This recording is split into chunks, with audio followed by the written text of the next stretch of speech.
Assalamualaikum warahmatullahi wabarakatuh. Waalaikumsalam. Waalaikumsalam warahmatullahi wabarakatuh.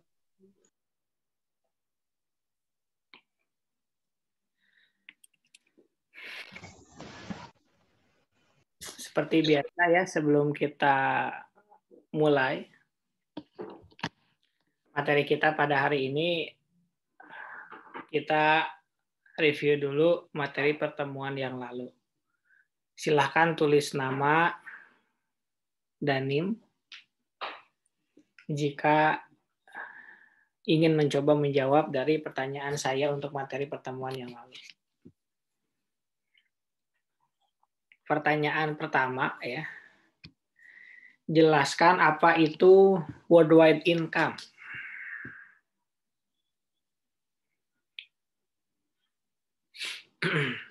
Zakiatul, silakan. Jadi worldwide income itu dimanapun penghasilannya, yang berhak memajaki adalah negaranya.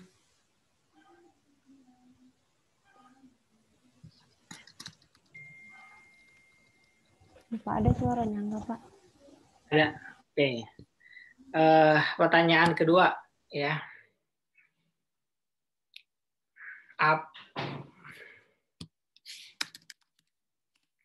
Apa pentingnya domisili fiskal? Ferry Ferdinand. Izin menjawab, Pak.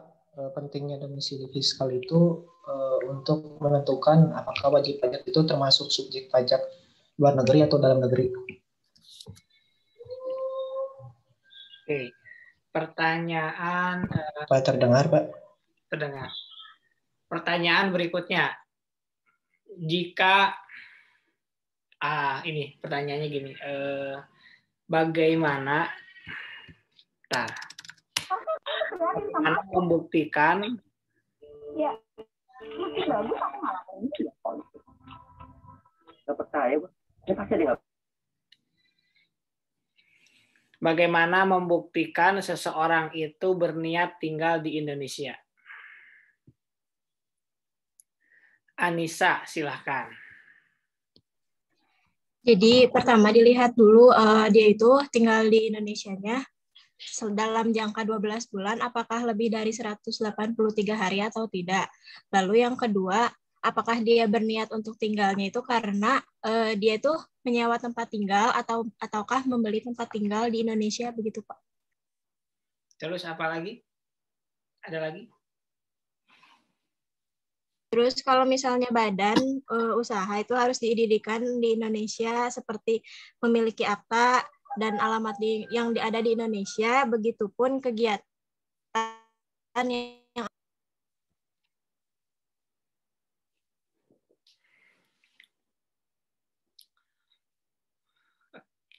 Oke.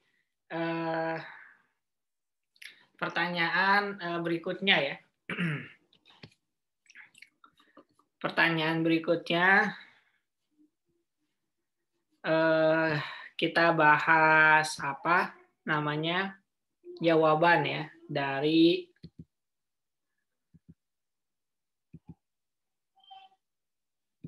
soal esai atau bagian B yang kemarin kalian isi. Untuk jawaban nomor 1 dan nomor 2 sudah dijawab di kelas sebelumnya ya. Kalau kalian butuh jawabannya, kalian bisa lihat di videonya ya. Nah, ini jawaban yang ke-1 ya, soal kasus. Ini yang keduanya, kemudian yang ketiga. Silakan siapa yang mau coba bahas pertanyaan soal kasus yang ketiga ya. Di sini 3 sama 4 deh. Nanti yang 5 bagian malam. Nomor 1 pembahasannya udah ada di video ya. Silakan dicek. Ada yang mau coba jawab?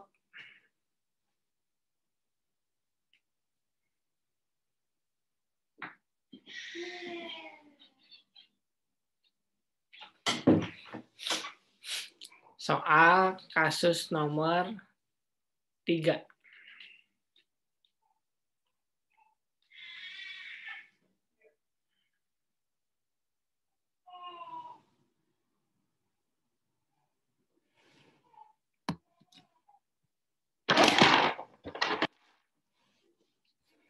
Adik, silakan. Baik Pak, izin menjawab soal kasus nomor 3 yang Mr. Rose Rebecca yang itu Pak.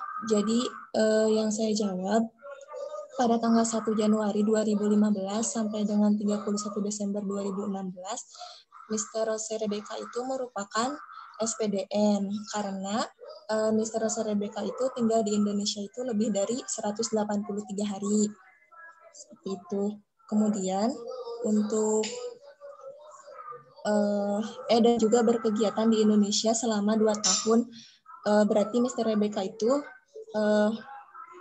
memiliki tempat tinggal di Indonesia, dinyatakan sebagai WPDN. Dan juga pada tanggal 11 Januari sampai dengan 10 April 2017, Mr. Rose Rebecca itu merupakan SPLN atau subjek pajak luar negeri, karena berada di Indonesianya itu kurang dari 183 hari. Gitu, Pak. Jadi kadang di SPDN, kadang SPLN gitu? Iya, Pak. Jadi yang 1 Januari 2015 sampai dengan 31 Desember 2016 itu kan bertempat tinggal di Indonesianya itu selama 2 tahun, berarti dia tuh SPDN. Kalau yang satu lagi 11 Januari sampai dengan 10 April 2017 dia itu SPLN.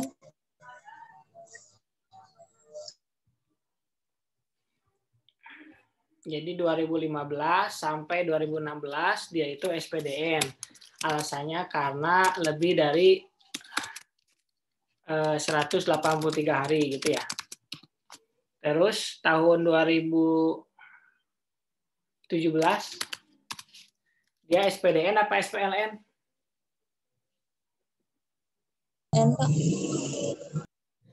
Kenapa SPLN?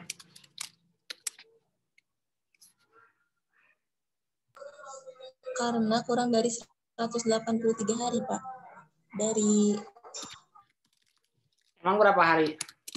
Hari sampai dengan 10 April 2017. Oke,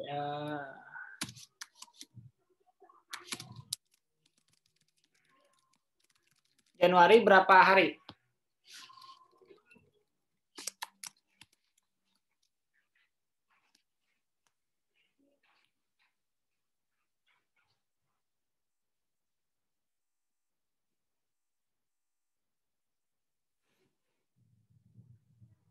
Berapa hari di Indonesia? Januari berarti 31 ya. 31 dikurangi 10 berapa? 1, Pak. 21 hari. Terus Februari.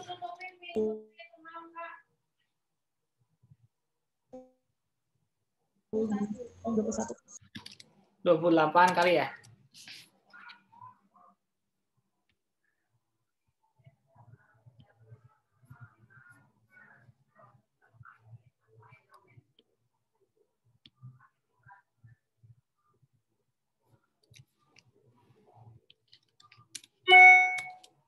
Terus Maret. Maret berapa hari? 31 hari, Pak. 31, Pak. 31. April? 30, Pak. April mah 10 hari kali ya. Jadi totalnya berapa? 90 hari. 90 hari.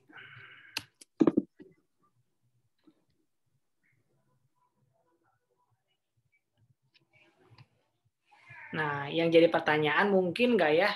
Kadang jadi SPDN, kadang jadi SPLN.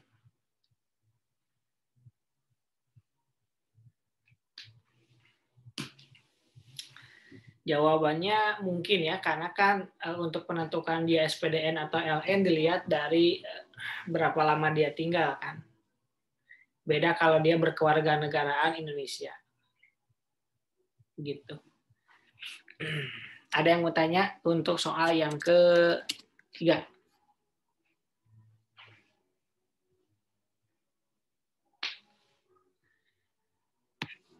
Kalau nggak ada, Silakan soal yang keempat.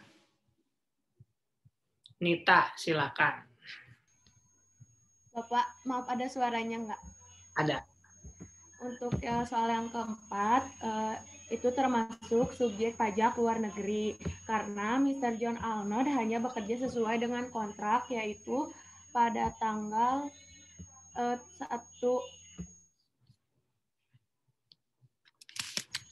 bulan 3 2016 sampai 15/6/2016. Dan berada di Indonesia tidak lebih dari 183 hari dalam jangka waktu 12 bulan. Seperti itu, Pak. Oke, 2016 berapa hari berarti dia? Februari ya? Maret ya? Maret berapa hari? 31, Pak. Maret 31. Maret, April. April 30. Terus Mei. 31, Pak. Juni. Juni 15. Jadi berapa? Jadi 107 hari, Pak. 107 hari. Ini kurang apa namanya? Kurang dari 183 hari. Terus yang tahun 2017 ya. Ini yang 2016. Kalau 2017 berapa hari?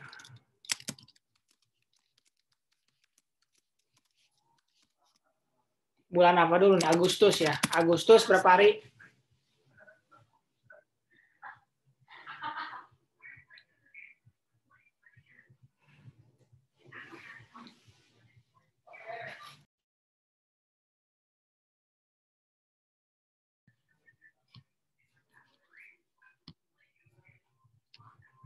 Kita lanjutkan.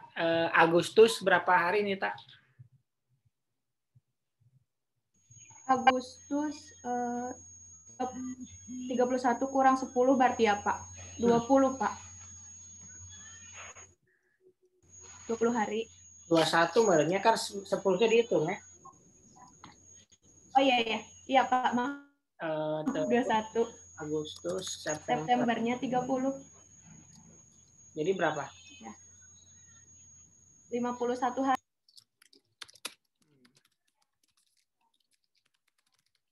Oke. Betul ya, jawabannya 2016 SPLN, 2017 SPLN. Nah, tambahan ya. Kalau misalkan gini ya, ini kasus tambahan nih, bonus ya. Kasus tambahan. Misalkan 1 Mei. Jangan 1 Mei. Sekarang itu bulan apa ya? 1 September 2020 sampai misalkan Juli 15 Juli 2021.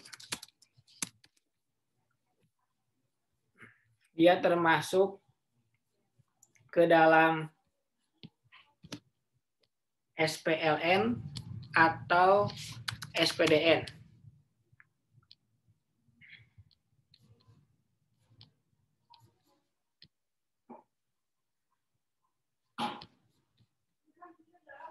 Siapa nih?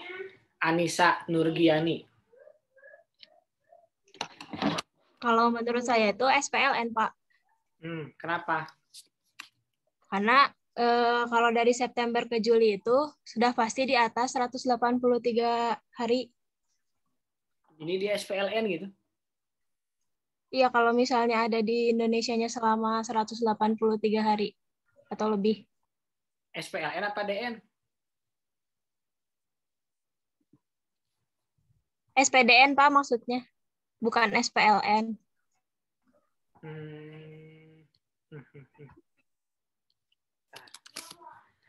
Coba kita SPDN Pak, bukan SPLN. ya kita hitung coba ya. September 2020. Bapak maaf, SPDN Pak. Oh, DN. Ya. September berapa hari? 30 hari. 30. Terus apa lagi? Oktober ya? Oktober. Oktober 31. Ya, 1. September, November. 30. 30. November, Desember. 31. Nah, terus Januarinya gimana? Kita hitung terpisah atau kita satuin? Disatuin aja Pak. Kan dalam jangkanya 12 bulan. Bukan dalam tahun yang sama ya? Bukan. Kan di situ keterangannya menurut materi yang dari Bapak kan dalam jangka waktu 12 bulan, bukan dalam tahun yang sama Pak. Kalau menurut saya begitu. Oke, Januari berapa hari? 31. Februari 28 hari. Maret 31. Mei. April dulu kali ya. April. Berapa? April 30.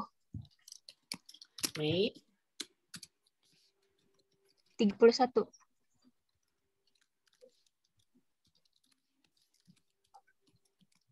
Juni. Juni 30 hari. Terus Juli 31. Juli 15 hari. 15 apa 16? 15, Pak. Kan 15 Juli. Jadi berapa totalnya?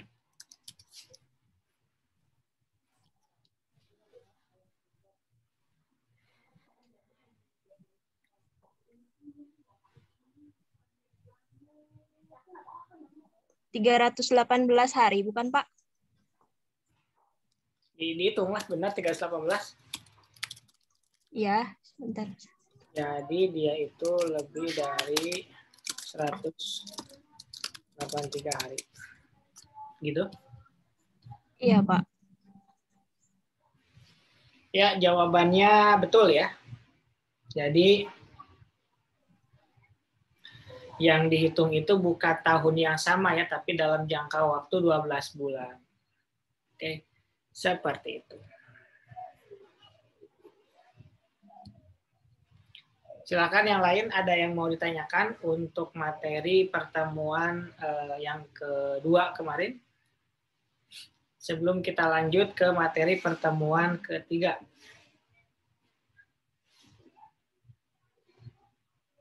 Ada? Oke, kalau nggak ada, kita lanjut ke materi berikutnya tentang kredit pajak luar negeri.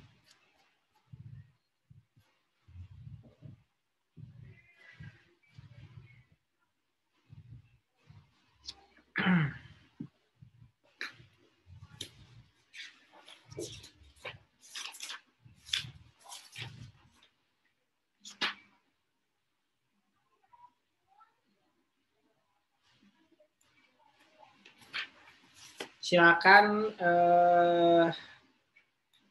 Muhammad Lutfi.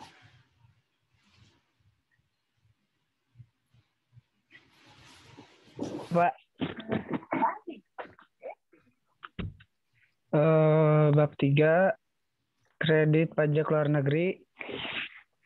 Yang pertama ada penghindaran pajak berganti secara unilateral. Unilateral dilakukan dengan cara suatu negara mengadopsi metode penghindaran pajak berganda dalam undang-undang domestiknya. Undang-undang PPH mengatur bahwa penghasilan yang diterima atau diperoleh wajib pajak dalam negeri dikenakan pajak menggunakan prinsip worldwide income, yaitu akan dikenai pajak penghasilan di Indonesia, baik atas penghasilan yang diterima atau diperoleh dari Indonesia maupun dari luar Indonesia. Konsekuensi dari ketentuan ini akan menimbulkan dampak pajak berganda internasional apabila wajib pajak dalam negeri Indonesia menerima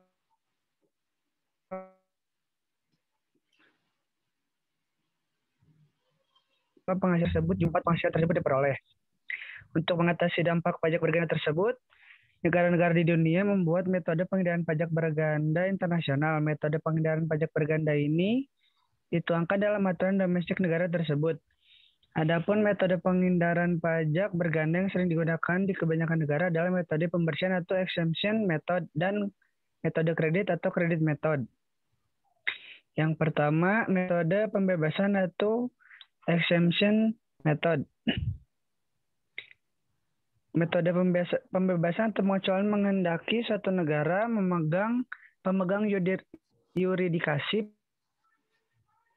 pemajakan sekunder atau domisili untuk dengan rela melepaskan hak pemajakannya dan sepertinya mengakui pemajakan eksklusif di negara lain atau negara sumber.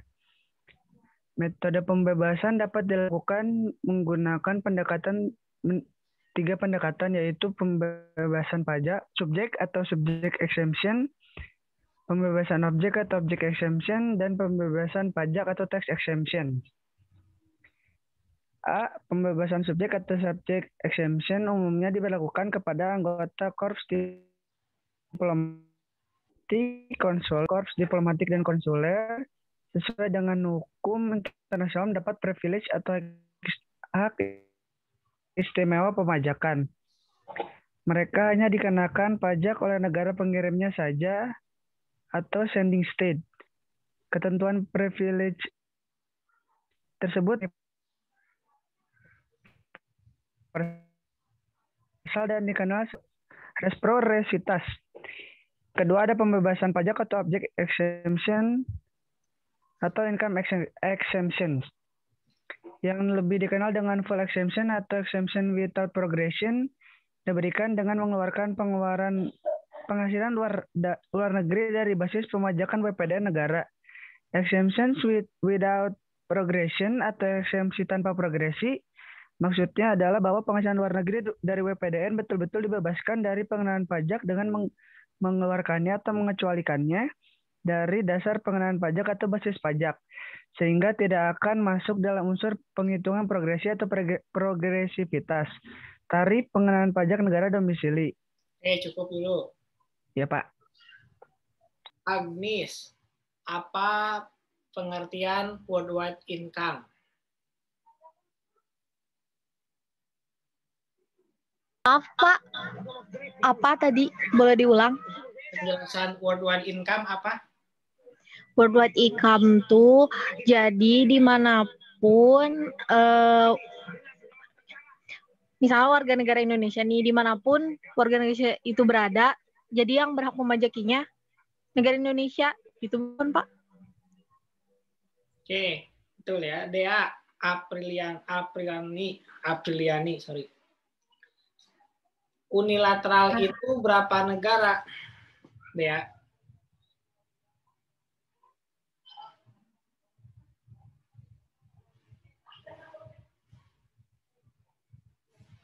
Dea, ada Dea?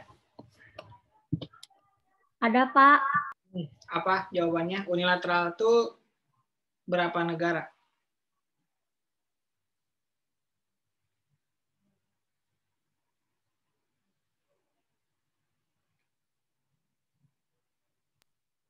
Ya, Pak. Dari Indonesia maupun luar negara, bukan, Pak? Unilateral itu berapa negara jawabannya? Jadi kalau berapa biasanya jawabannya angka ya.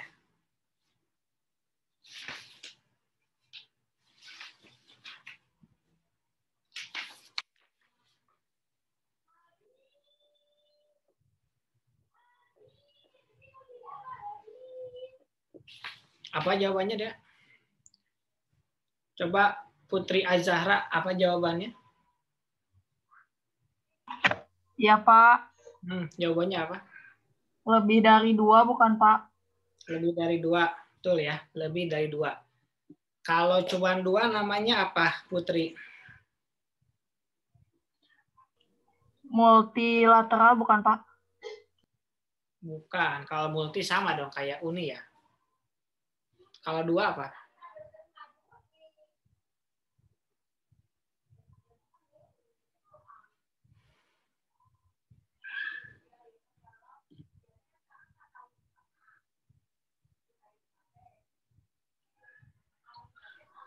Bilateral bukan Pak?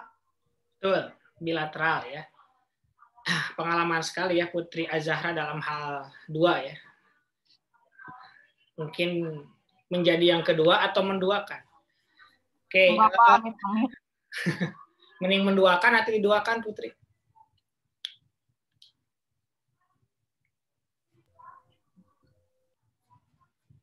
Oke, lanjut kita masuk ke metode tentang pembebasan pajak ya. Jadi untuk menghindari pajak, maka diadopsilah metode penghindaran pajak untuk dipajaki siapa yang berhak memajaki. Ada berbagai macam metode yang digunakan. Ada yang namanya exemption dan ada yang namanya credit. Kalau exemption itu dibagi lagi. Yang pertama adalah subjek, kemudian objek, dan kemudian pembebasan pajak. Contoh dari pembebasan subjek ini adalah seperti negara Indonesia. Di negara Indonesia memiliki yang namanya diplomat, misalkan diplomat Arab Saudi yang ada di Indonesia. Karena dia merupakan diplomat dan dikecualikan dari subjek pajak dalam negeri oleh undang-undang pajak di Indonesia, itu dinamakan metode pembebasan subjek. Subjek itu artinya orangnya. Dan ini berlaku di hampir semua negara. Ya, itu contoh pembebasan subjek. Kemudian yang kedua, pembebasan objek. Contohnya adalah misalkan ada transaksi. Transaksi itu adalah transaksi penelitian. Maksudnya kan penelitian itu butuh uang. Dibiayai gitu ya. Misalkan penelitian COVID, penanganan COVID. Harusnya atas penghasilan dari penelitian COVID itu dikenai pajak. Tapi karena ada ketentuan di negara itu dibebaskan objeknya, nah, maka dia tidak dikenai pajak. Itu namanya pembebasan objek. Jadi objeknya kayak misalkan contoh lain penghasilan. Misalkan gaji. Gaji itu kan harusnya dipajaki kan. Tapi sama negara Indonesia untuk tahun 2020 ya itu dibebaskan untuk pajak penghasilan dengan syarat dan ketentuan berlaku. Nah, itu namanya adalah pembebasan objek. Gitu. Nah, sekarang dilanjutkan oleh Muhammad Rofi yang bagian C ya. Silakan. Pak. C itu metode pembebasan pajak atau tax exemption, di mana atau dikenal dengan exemption with progression. Dalam metode ini, pada prinsipnya penghasilan luar negeri tetap dibebaskan dari pengenaan pajak domestik, di mana namun untuk keperluan perhitungan pajak dan penerapan tarif pajak pengaruh progresi penghasilan luar negeri terhadap pengenaan pajak atas penghasilan global dipertahankan. Nah, dalam metode pembahasan dibagi menjadi dua metode, yaitu pertama full exemption method, di mana exemption without progression.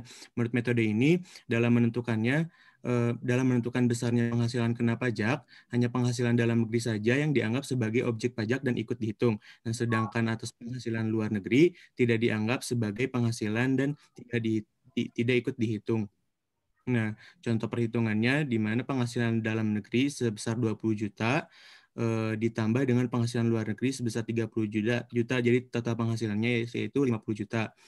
Nah, perhitungan selanjutnya PPh WPOP atas penghasilan dalam negeri, yaitu perhitungannya 5% dikali total penghasilan tadi yang 50 juta, jadi 2.500.000. Nah, untuk PPh-OP atas penghasilan luar negeri itu dibebaskan, jadi jumlah PPh yang harus dibayarnya itu 2.500.000.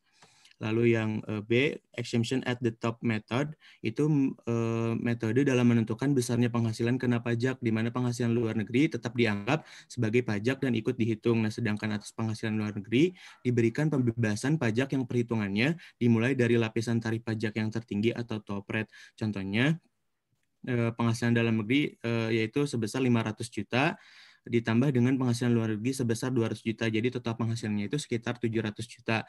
Lalu untuk menghitung PPh WPOP atas penghasilan dalam negeri, perhitungannya tarifnya 5% dikali 50 juta, yaitu sebesar 2.500.000, lalu 15% dikali 200 juta, yaitu 30 juta, lalu tarif 25% dikali 250 juta, itu hasilnya 62.500.000, lalu yang terakhir itu 30% dikali 200 juta, itu hasilnya 60 juta, di mana jumlah PPh yang terhutangnya sekitar 155 juta. Nah, untuk pembebasan pajak pada lapisan tertinggi, yaitu 30% dikali 200 juta, yaitu 60 juta. Nah, jadi dari jumlah PPh yang terhutang dikurangi dengan pembebasan pajak pada lapisan tertinggi, yaitu tarif 30%. Jadi jumlah PPh yang harus dibayar yaitu 95 juta. Nah, selanjutnya itu ada exemption at the bottom method.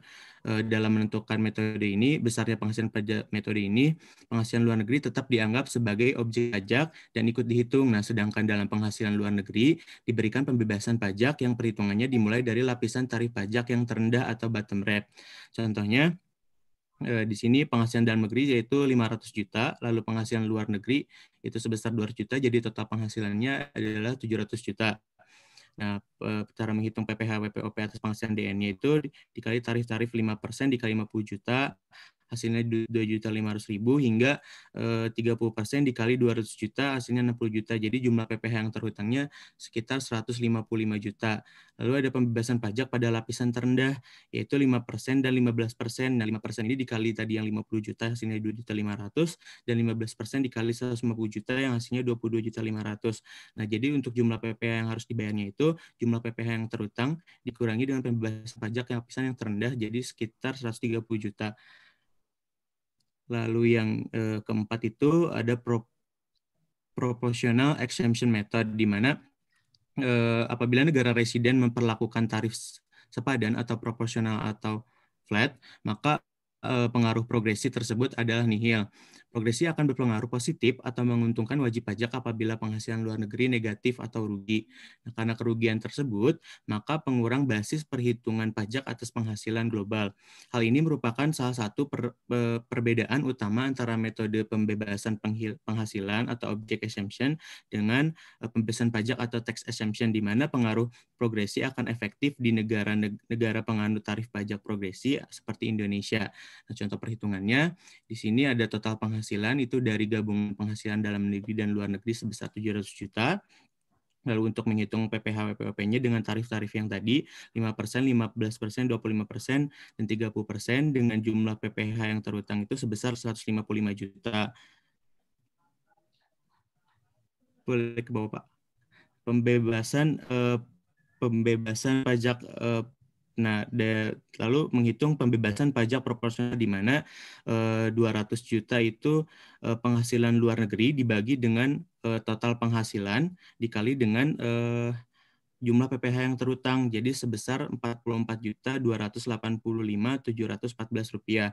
Nah, itu tuh sebagai pengurang dari jumlah PPh yang terhutang. Jadi jumlah PPh yang harus dibayar sebesar Rp110.714.286.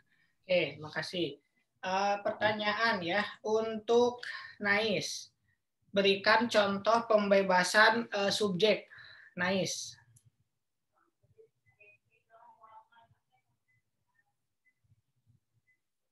Ada, Nais?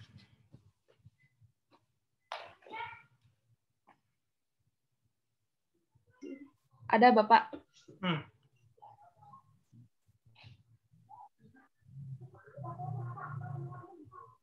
Sebentar, Pak. Contohnya seperti ada organisasi internasional yang bekerja di Indonesia, misalkan, maka bebas pajaknya gitu, Pak. Yang bebas itu apanya? Objek penghasilannya atau subjeknya, Pak? Atau organisasi internasionalnya? Subjeknya, bukan, Pak? Subjeknya siapa? Penghasilannya atau organisasi internasional? Organisasi internasional. Ya, betul ya. Sherin, contoh pembebasan objek. Ya, Pak. Contoh yang untuk pembebasan objek,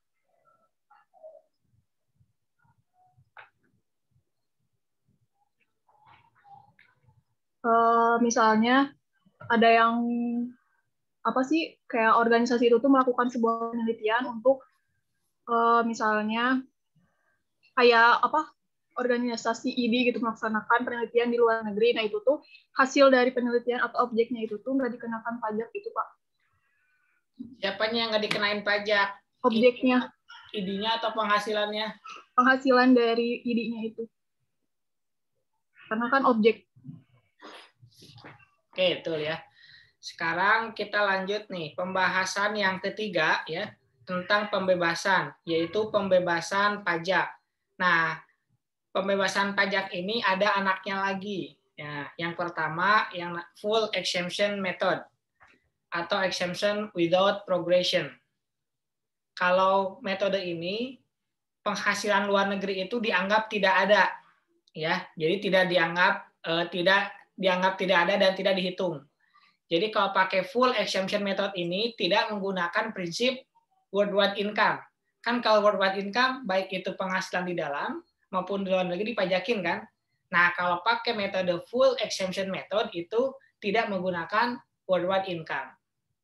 Begitu. Nah, ini ada contohnya, ada penghasilan dalam dan luar negeri. Nah,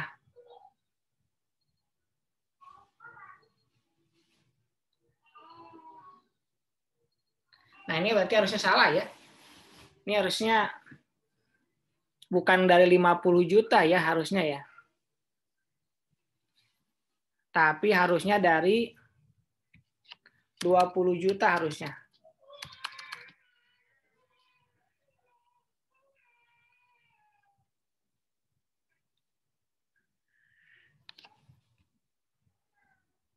Hasilnya berarti berapa ya? 5% dikali 20 juta.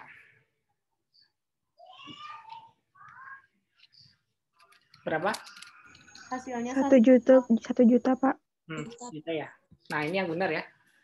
Silakan dikoreksi ya. Kan penghasilan luar negeri tidak dianggap sebagai penghasilan ya.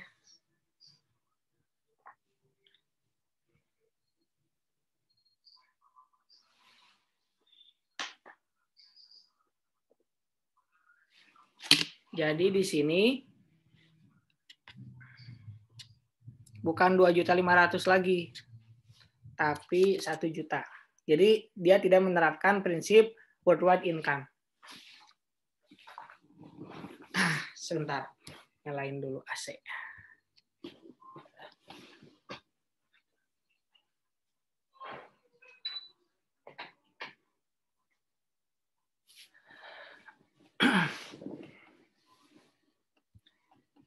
Nah, itu yang pertama ya, full exemption method. Nah, sekarang yang B, exemption at the top method. Kalau ini dikasih pembebasan pajak, tapi nggak semua. Yang dibebaskan itu hanya tarif tertinggi saja. Ini ada contoh. Dalam negeri dan luar negeri, ya 700 juta ditotalin, kemudian dihitung pajak penghasilan untuk dalam negeri muncul 155 juta.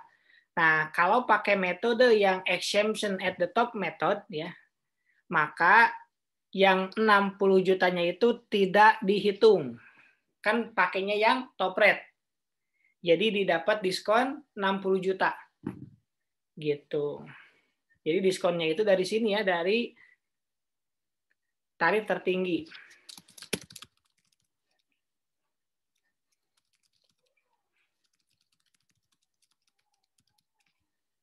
Seperti itu. Kemudian yang ketiga, kalau yang tadi top, sekarang bottom. Kalau bottom berarti yang paling kecilnya berapa? 5% kan? Nah, 5%-nya lah yang yang dibebaskan. Tapi bedanya ini. Yang dibebaskan itu yang total penghasilannya aja kan, total penghasilannya itu 200 juta ya. Total penghasilan luar gitu 200 juta kan. Nah, kalau yang yang top method mah kebetulan pas ya 30% kali 200 juta. Jadi 200 juta itu adalah ya. 200 juta dari penghasilan luar negeri. Nah, gitu. Maka ini juga sama nih. Penghasilan luar negeri. Jadi 5% dikali 50 juta, 15% kali 150 juta. Jadi ini hati-hati ya cara ngitungnya, jangan langsung 200 juta dikali 5%, nggak gitu ya. Jadi yang dihapuskan hanya lapisan terendah dan yang paling rendah duluan gitu. Begitu.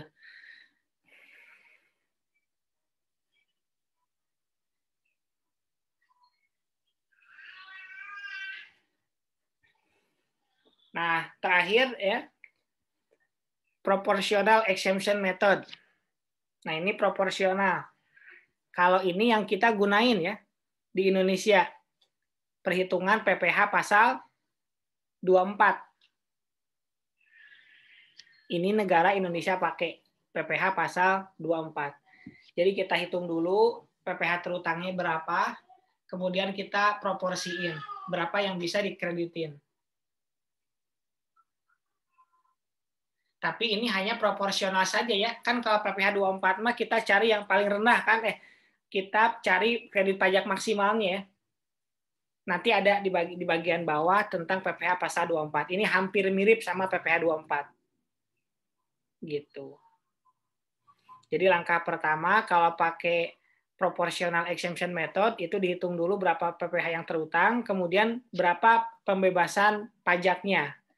Cara ngitungnya secara proporsional. 200 juta ini penghasilan penghasilan luar negeri ya. Kemudian 700 juta penghasilan total dalam dan luar negeri dikali 155, jadi dapat diskon atau dapat pengurangan pajak 44.285.714. Sehingga jumlah PPh yang harus dibayar ya 110 juta ya dikurang. Seperti itu. Silakan ya kalau mau tanya boleh. Mira, silakan dilanjutkan. Ya, Pak. Yang kedua ada kredit method. Dalam metode ini ada 3 metode, yaitu metode kredit penuh atau full tax credit method, metode kredit terbatas atau ordinary atau normal credit method, dan kredit pajak fiktif atau matching atau spring credit method. A. Metode kredit penuh. Dalam metode ini, penghasilan luar negeri merupakan objek pajak dan ikut dihitung dalam menentukan besarnya penghasilan kena pajak. Seluruh pajak yang terutang atau dibayar di luar negeri atas penghasilan luar negeri dapat dikurangkan seluruhnya terhadap pajak yang terutang atas penghasilan kena pajak. Contoh perhitungan, penghasilan Indonesia 400 juta, penghasilan luar negeri 40 juta, total penghasilannya 440 juta.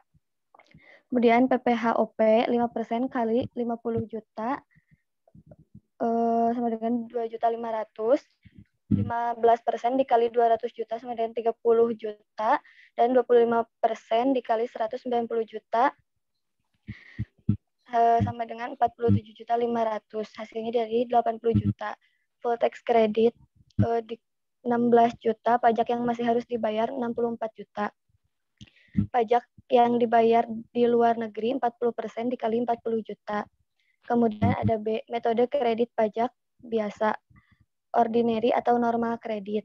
Sebagai implikasi dari pengenaan PPh atas penggabungan penghasilan yang terutang, pajak atas seluruh penghasilan yang diterima atau diperoleh dari luar negeri dan dalam negeri. Subjek pajak dalam negeri yang diperoleh penghasilan dari luar negeri akan dikenakan pajak di negara domisili. Negara tempat sumber penghasilan di atas juga kemungkinan besar akan mengenakan pajak atas penghasilan yang bersumber dari negaranya.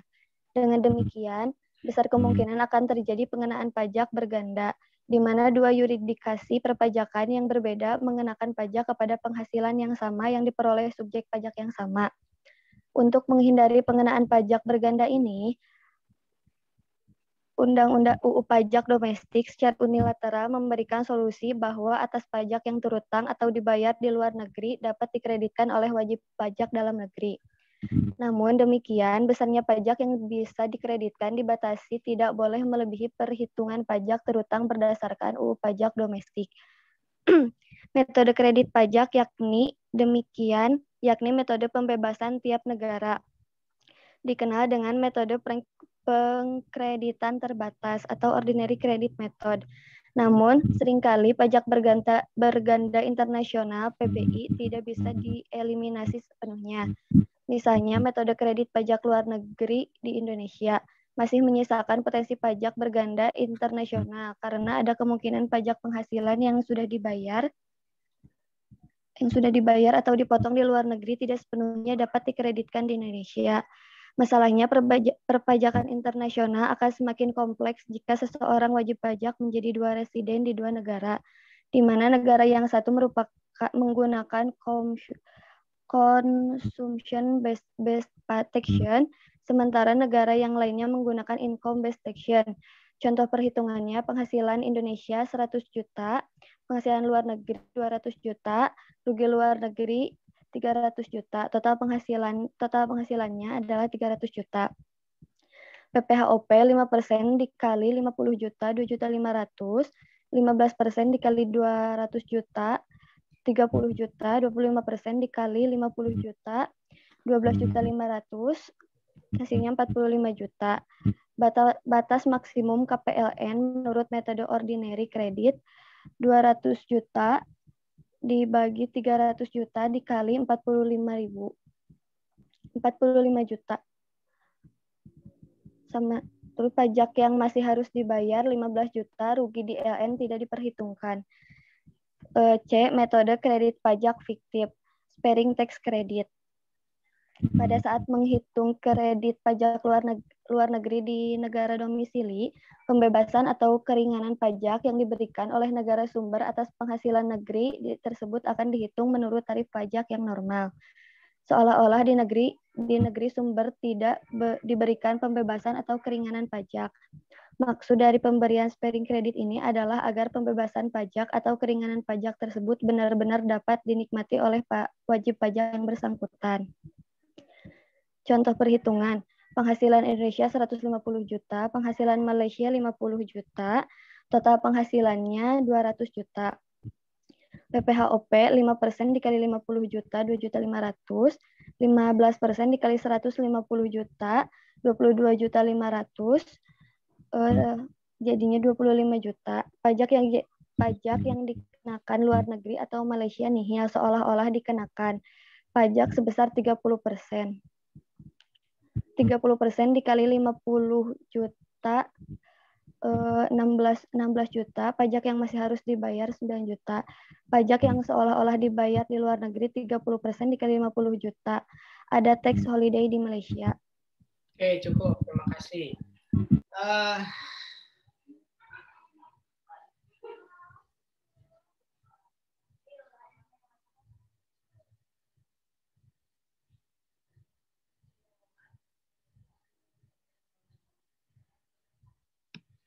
Coba Dea Destantia jelaskan perhitungan full exemption method ini.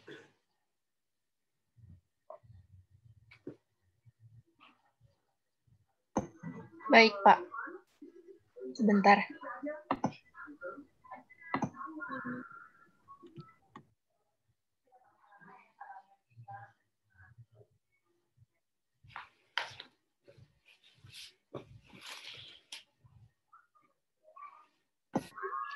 Full exemption method ini, jadi penghasilan luar negeri tidak dianggap sebagai penghasilan atau tidak dihitung. Contohnya, penghasilan dalam negeri ditambah penghasilan luar negeri sama dengan total penghasilan. Terus PPH WPOP atas penghasilan dalam negeri 5% dikali 20 juta. Sama dengan 1 juta. Terus ada Terus PPH atas penghasilan luar negeri tidak ada, dan jumlah PPH yang sudah adalah 1 juta. 20 juta itu dari yang dianggapnya hanya penghasilan dalam negeri saja, karena di metode full exemption method ini penghasilan luar negeri tidak dianggap, jadi tidak ikut dihitung. Jadi yang dihitung itu hanya penghasilan dalam negeri, yaitu sebesar 20 juta. Jadi jadi hasil dari 20 juta dikali 5% itu 1 juta. Jadi jumlah PPH yang harus dibayar itu sebesar 1 juta. Oke, terima kasih. Salsa, exemption at the top method. Jelaskan perhitungannya. Ya Pak, bentar.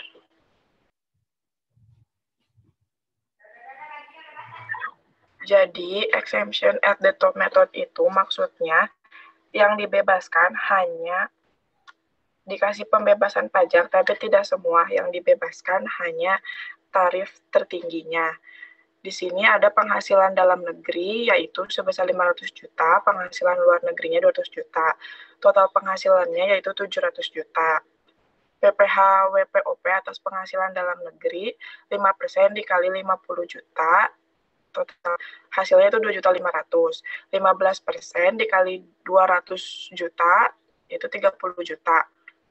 Terus 25% dikali 250 juta, sama dengan 62.500.000.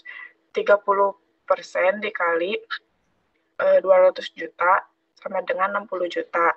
Jumlah PPh yang terutang yaitu 155 juta. Pembebasan pajak pada lapisan tertinggi yaitu 30% dikali 200 juta sama dengan 60 juta. Jumlah PPh yang harus dibayar yaitu 95 juta dari jumlah PPh yang terutang dikurangi 60 juta. Jadi di sini yang dibebaskannya dari tarif tertinggi yaitu dari 30% dikali 200 juta. Dapat diskonnya yang tarif tertingginya, Pak. Itu. Diskonnya dari tarif yang 5% atau 15%? Dari tarif yang 15%. Kenapa? Karena tarif tertingginya. Tarif tertingginya emang berapa persen? Kan 30%.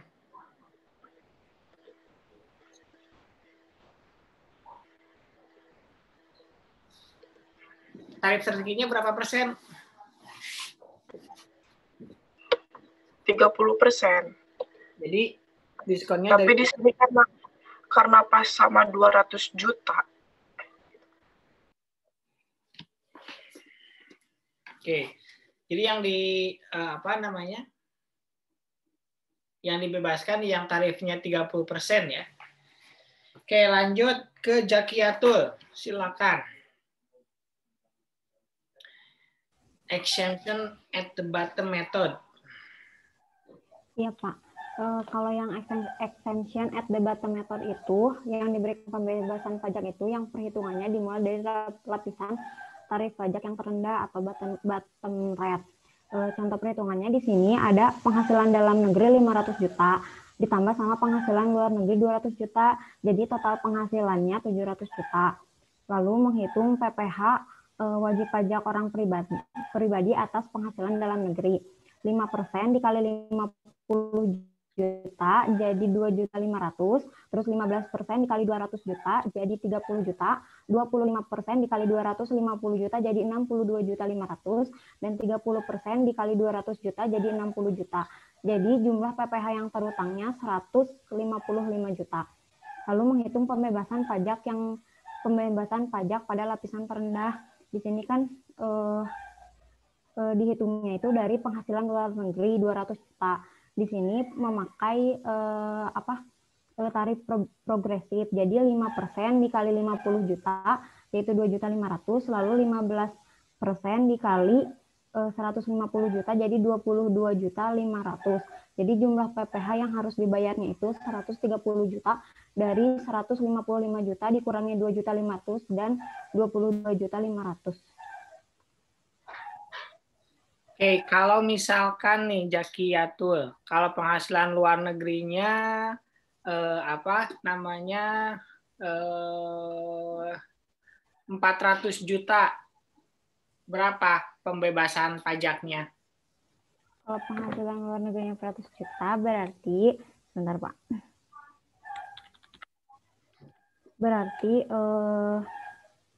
Berarti kan 250, sebentar Pak, dihitung dulu.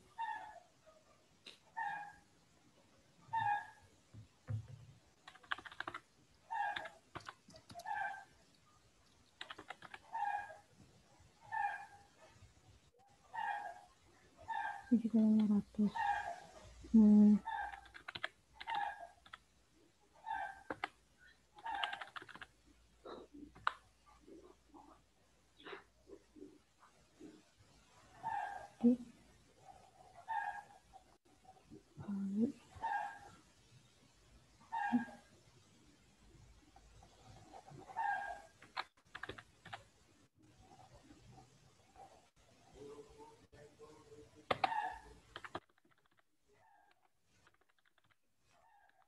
Jadi pembebasan pajaknya 70 juta, bukan Pak? Dari mana? Yang pertama kan 5% dikali sama 50 juta. Jadi 2.500.000. Terus 15% dikali 200 juta. Jadi 30 juta. Lalu 25% dikali berapa tadi? 150 juta. Jadi 37.500.000. Hasilnya 70 juta. Berapa? 70 juta. 70 juta.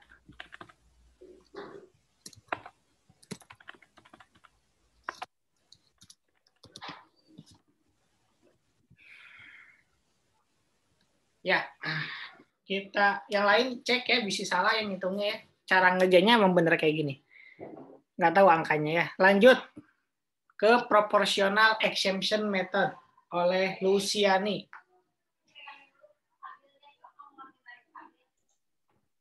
Ya Pak, jadi penghasilan dalam negerinya 500 juta, penghasilan luar negerinya 200 juta, total penghasilannya 700 juta. Nah, PPh WPOP-nya kan 5% dari 50 juta, 2.500.000, 15% dari 200 juta, 30 juta, 25% dari 250 juta, 62.500, 30% dari 200 juta, 60 juta, 60 juta. Nah, jumlah PPh yang terutangnya 155 juta.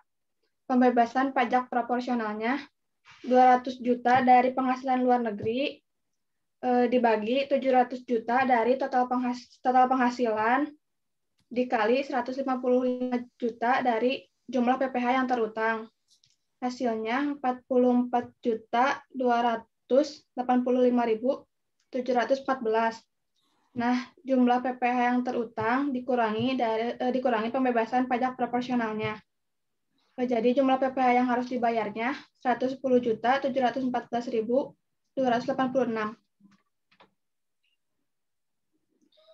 Kalau penghasilan luar negerinya 400 juta, kita anggap ya PPh terutangnya sama, anggapnya gitu ya. Biar cepat. Berapa pembebasan pajak proporsionalnya, Luciani? Kalau totalnya sama, Pak, disamain aja. Ya, dianggap sama lah. Pasti beda kan sebenarnya. Dianggap sama gitu.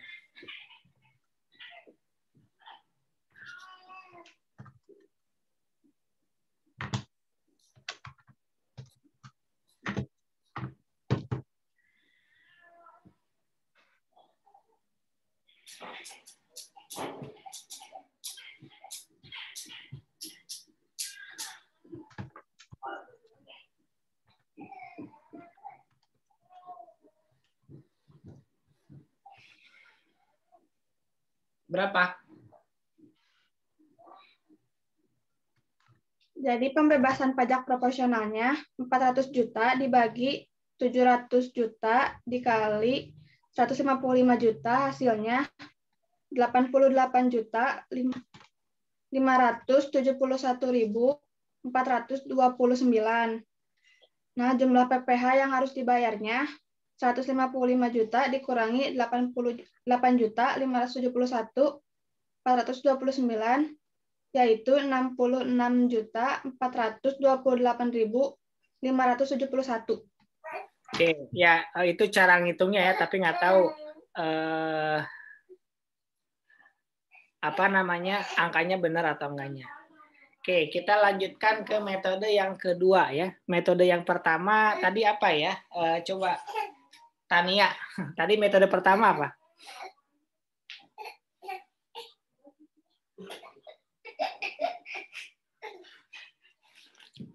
Tania ada nggak ada ya? Yang pertama itu metode pembebasan, Pak. Metode pembebasan. Ya, betul ya.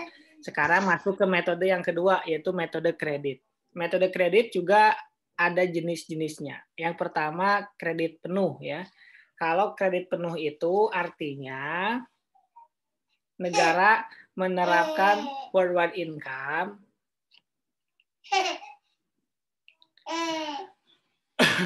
tapi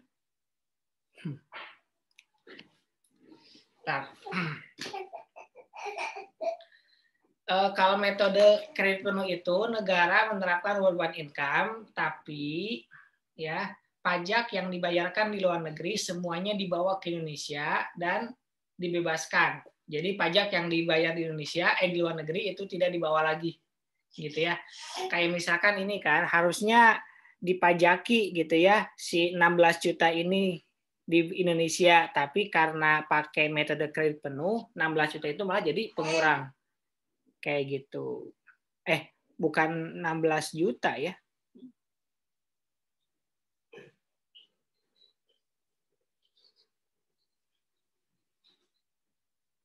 Kok full tax kreditnya 16 juta ya? 40% kali 40 juta berapa? Benar ya, 16 juta ya.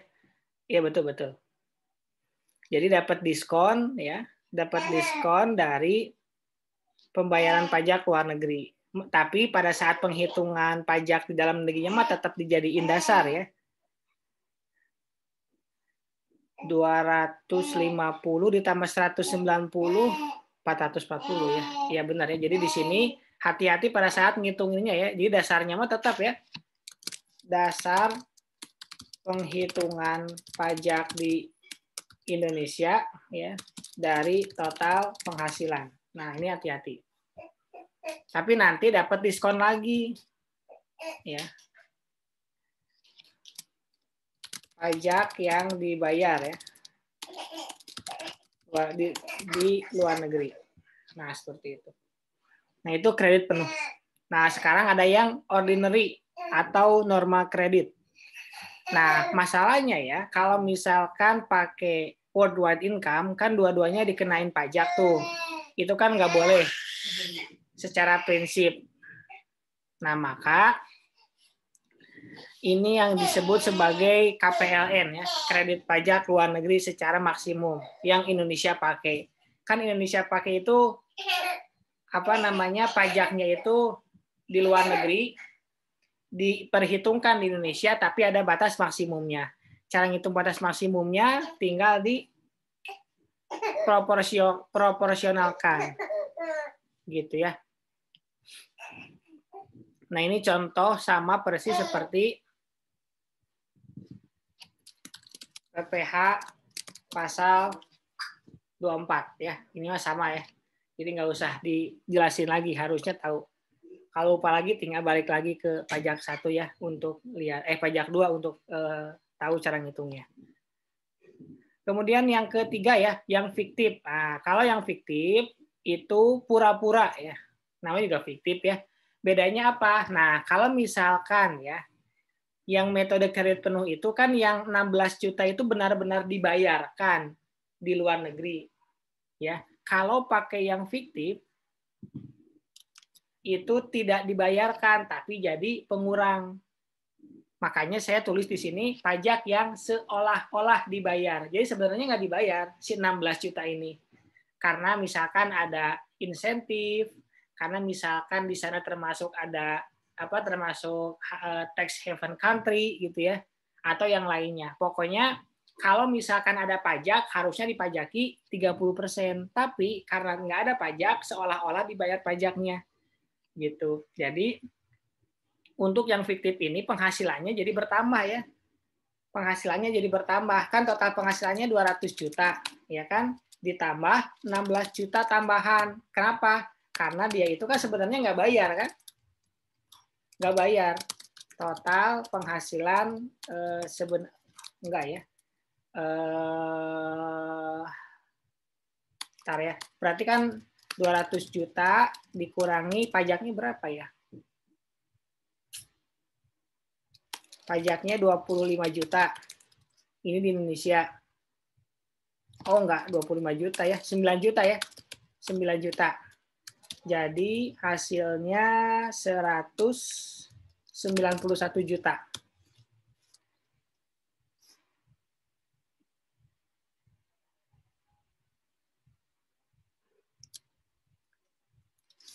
Kemudian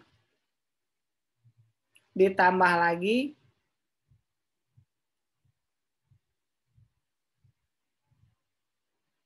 nah, 200 juta.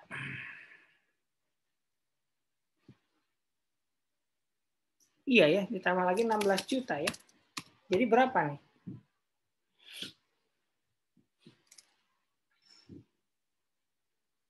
Tujuh. 207 juta ya.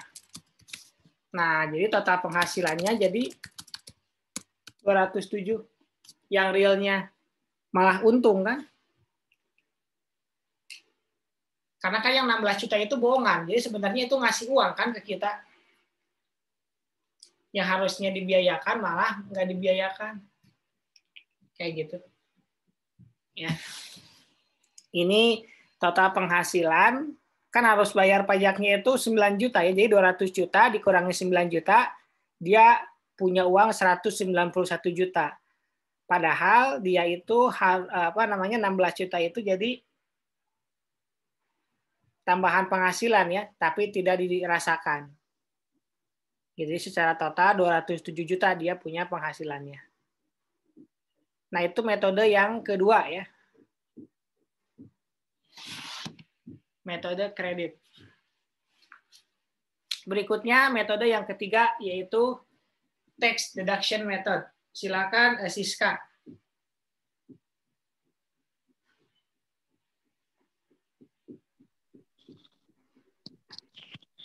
Yang ketiga ada metode pembebanan pajak sebagai biaya atau tax deduction method. Pada metode ini, penghasilan yang diperoleh dari luar negeri tetap diperhitungkan dalam menghitung penghasilan kena pajak, sehingga pajak yang terutang atau yang dibayarkan di luar negeri akan dibebankan sebagai biaya dalam menghitung besarnya penghasilan kena pajak. Selain metode-metode tersebut, di atas terdapat metode-metode lain yang bisa diterapkan, yaitu yang pertama, sharing or division of revenue, atau pembagian pajak antara negara domisili dan negara sumber. 2. Division of taxing power, atau pembagian hak pemajakan dengan penentuan tarif pajak maksimum atas penghasilan yang diperoleh PPLN yang dapat dipungut oleh negara sumber.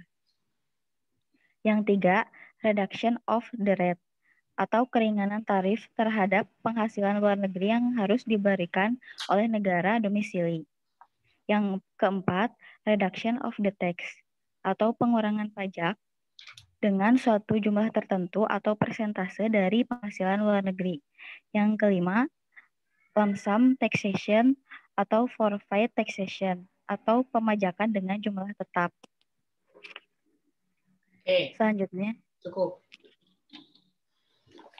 Berikutnya, coba Ferry jelaskan tentang metode kredit penuh. Silakan.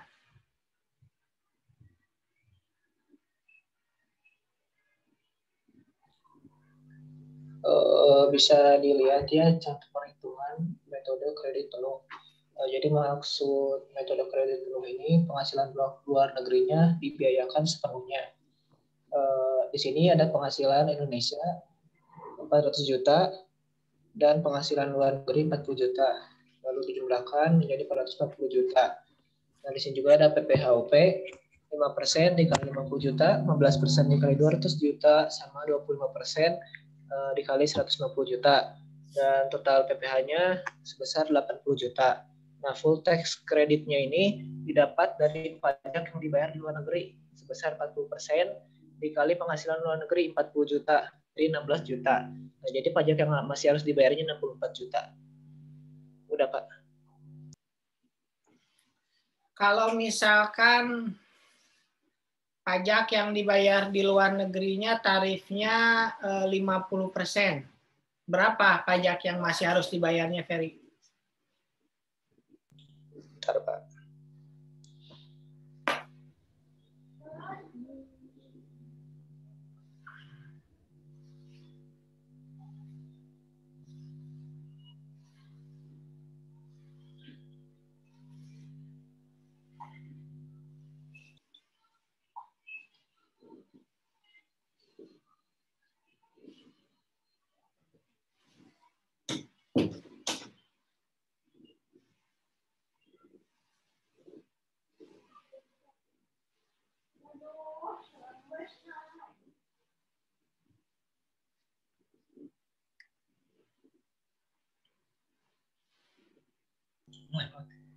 Ya Pak, jadi pajak yang dibayar luar negerinya 50% dikali 40 juta itu jadi 20 juta. Terus kan total PPHOP-nya 80 juta. 80 juta dikurangin full tax credit, jadi pajak yang masih harus dibayarnya 60 juta. Ya, betul ya. Lanjut ke metode yang berikutnya, kredit pajak biasa. Silakan Citra Tiara.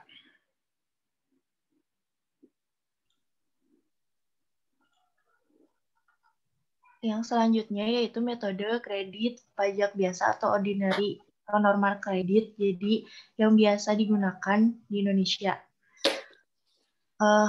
Diketahui di perhitungannya yaitu penghasilan di Indonesia sebesar 100 juta, kemudian ada penghasilan luar negeri 200 juta, dan ada rugi luar negeri 300 juta.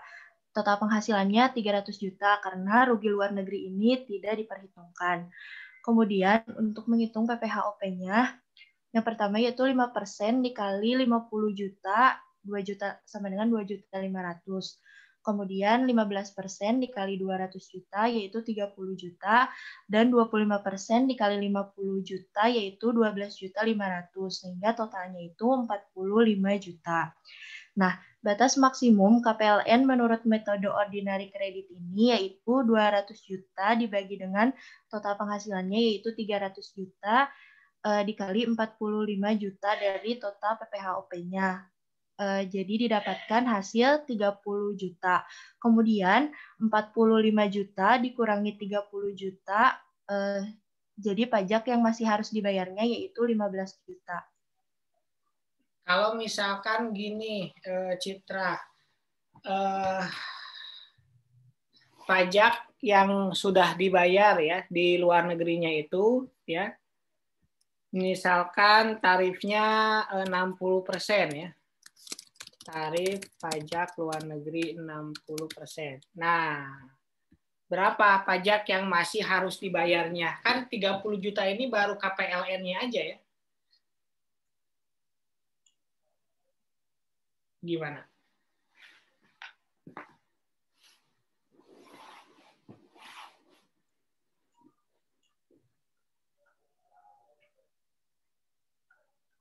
Sebentar, Pak.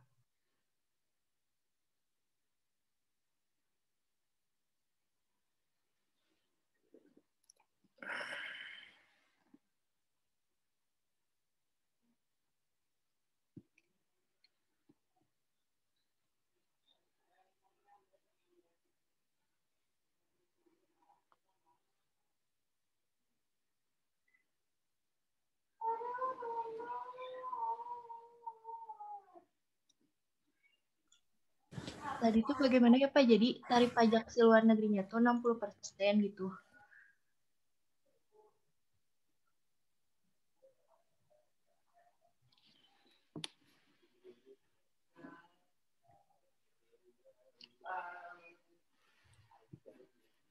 Yang dibayar luar negerinya berapa, Citra?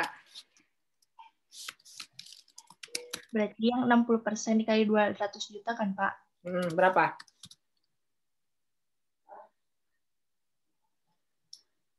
36. 36? 12 menurut? Kali iya 12, Pak. 12 juta. Nah, 12 juta. berarti kan yang harus dibayar pajaknya kan 45 juta. Ya. Ya kan? Maksimalnya kan cuma 30 juta ya. Jadi yang bisa dikreditin berapa? 12 atau 30?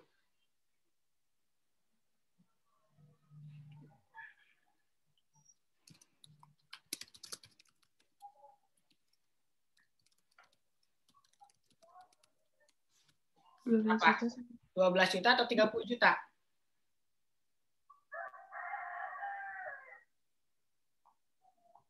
Pak.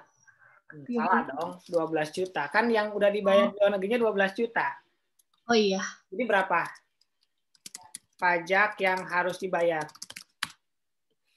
45 kurangi 12? 45 kurangi 12, 33 juta. 33 ya? Nah, 33. Ya. Nah, gitu. Karena kan maksimalnya kan 30 juta. Kalau misalkan tarif yang harus dibayar,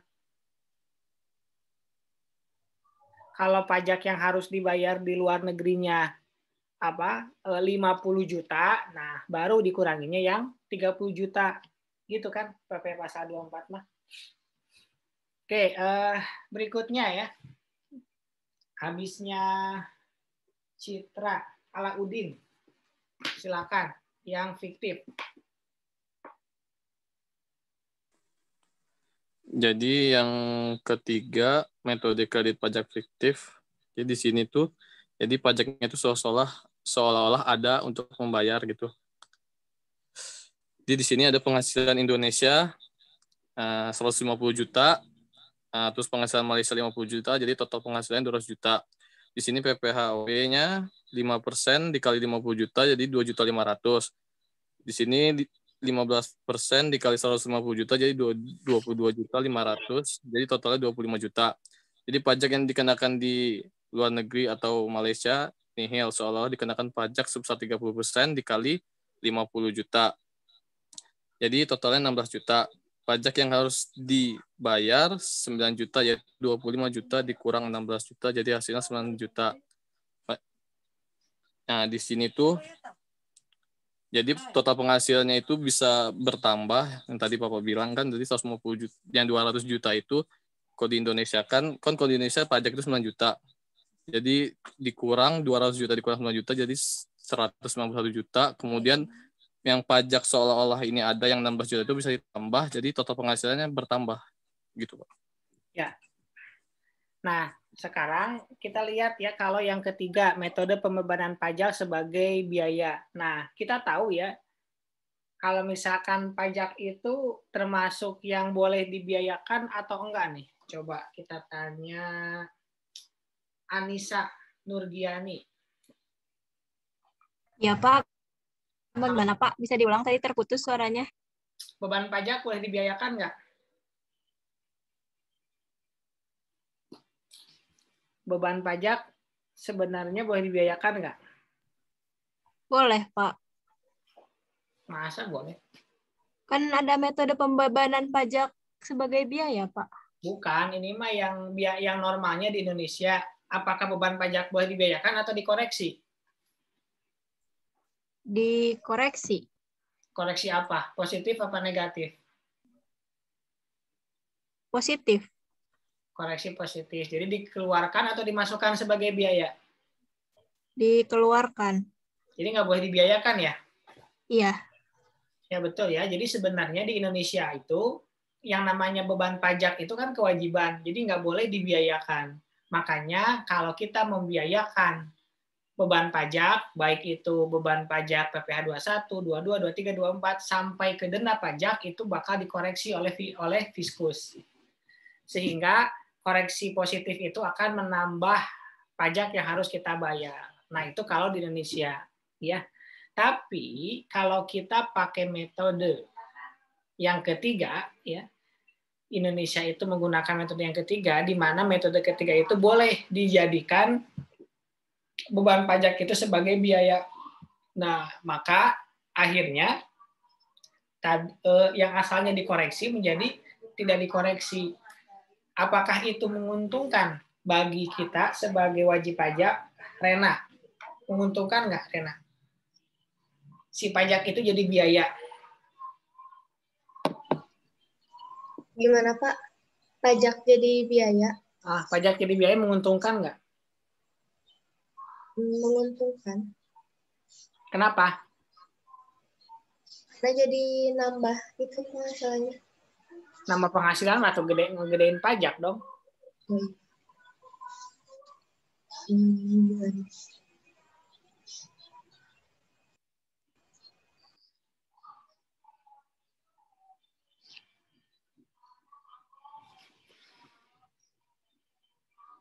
Gimana? Kalau buat pajak itu kita pengen laba yang besar apa laba yang kecil? Kalau buat pajak.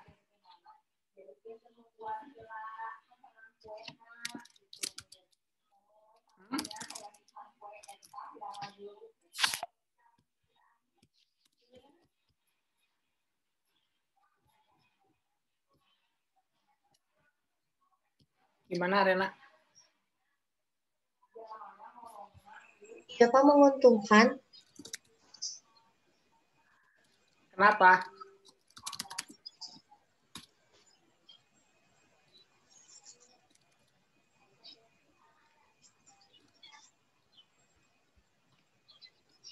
Karena kecil. Apanya yang kecil? Itunya, apa namanya? Kalau untuk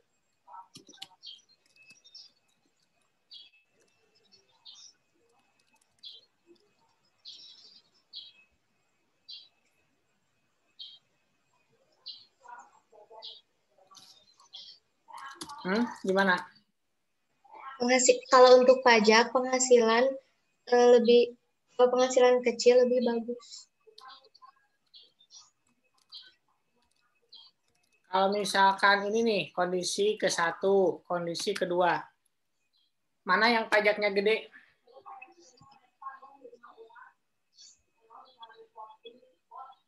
Yang ke-1 apa yang kedua, Rena?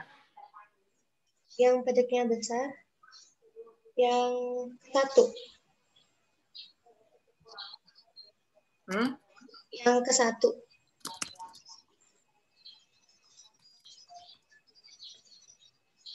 Yang mana yang menguntungkan, yang ke-1 atau yang kedua? Yang pertama. Ya. Yang kedua, Pak. Soalnya beban pajaknya 0 gitu. Jawabannya yang benar itu yang ke-1 ya. Kan pajak itu dipotong dari laba ya. Dipotongnya dari laba. Jadi dasar labanya kan kalau misalkan yang biasa di Indonesia itu kan beban pajak itu bakal dikoreksi itu. Ya. Bakal dikoreksi. Jadi yang ke-1 itu kondisi di mana beban pajak diakui biaya. Kalau yang kedua, beban pajak dikoreksi atau tidak diakui biaya. Gitu. Keatasin. Nah, gitu ya. Kondisi pertama beban pajak diakui biaya, kondisi kedua beban pajak tidak diakui biaya. Jadi lebih enak pajaknya diakui biaya. Oke, berikutnya penghindaran pajak berganda secara bilateral. Nah, kalau tadi kan unilateral, sekarang bilateral. Ismi, silakan.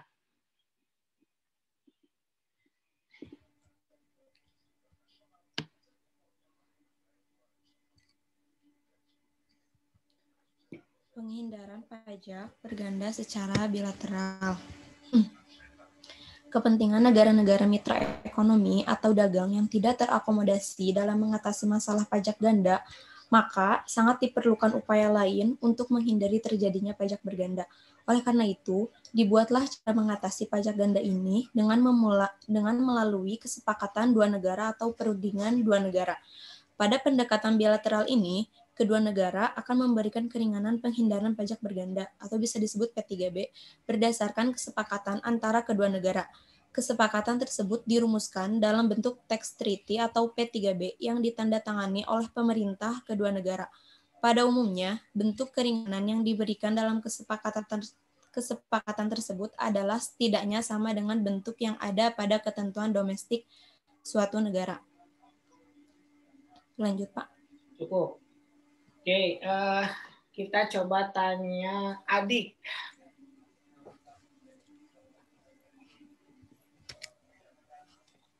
Ada Adik? Iya, Pak. Pertanyaannya, kalau undang-undang pajak ya, beban pajak itu boleh dibiayakan nggak? Tidak. Apa? Beban pajak tidak boleh dibiayakan. Nggak boleh dibiayakan. Terus coba Winnie. Iya, Pak. Kalau nggak boleh dibiayakan berarti koreksi apa? Bentar, Pak.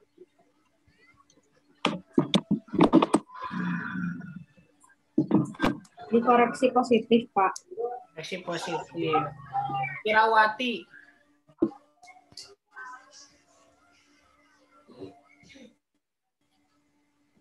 Ya, Pak.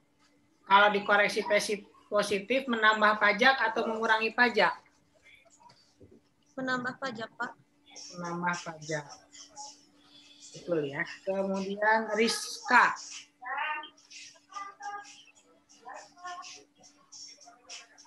Ada Rizka? Ya, Pak. Ada, Bapak. Kondisi yang mana yang menguntungkan, ke satu atau yang kedua? Yang ke-1, Pak. Kenapa? Karena beban pajak diakui biaya. Jadi kamu lebih suka diakui ya? Iya, Pak. Iya, beban pajaknya kan? Iya. Iya. Iya, kan kita lagi ngomongin beban pajak ya.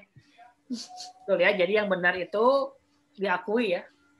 Kan kalau nggak diakui mah kan nggak enak ya. Gitu.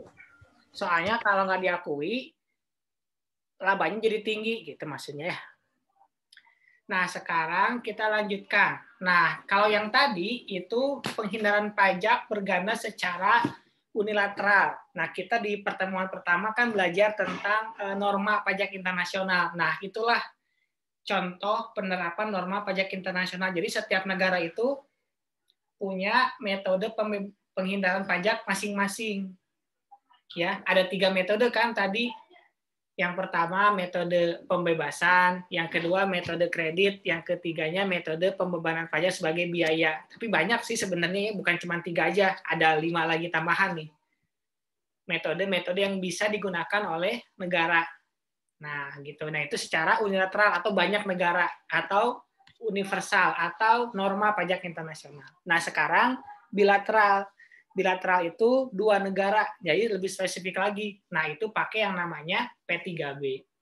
P3B itu nanti yang mengatur lebih jelas lagi siapa yang berhak memajaki atas penghasilan apa. Gitu. Misalkan ada dividen. Dividen diterima di negara Indonesia. Yang memberikan negara Indonesia, tapi yang menerimanya adalah orang Malaysia. Siapa yang berhak memajaki? Nah, itu diatur di P3B. Terus penghasilan misalkan dari bunga, dari royalti, gitu ya. Itu siapa yang berhak memajaki? Nah, itu diatur di dalam P3B. Kayak gitu. Gampang ya. Lanjut ke Nur Andini, silakan. Penerapan persetujuan pajak berganda. Pemotong dan atau pemungutan pajak wajib melakukan pemotongan dan atau pemungutan pajak yang terutang sesuai dengan ketentuan yang diatur dalam Undang-Undang PPH atas penghasilan yang diterima atau diperoleh PLN, dikecualikan dari ketentuan pemotongan dan atau pemungut pajak melakukan pemotong atau pemungut pajak sesuai dengan ketentuan yang diatur dalam P3B dalam hal Timbul 2019 41. Ke-1 terdapat perbedaan antara ketentuan yang diatur dalam Undang-Undang PPH dan ketentuan yang diatur dalam P3B. Yang kedua, penerapan penghasilan bukan subjek pajak dalam negeri Indonesia.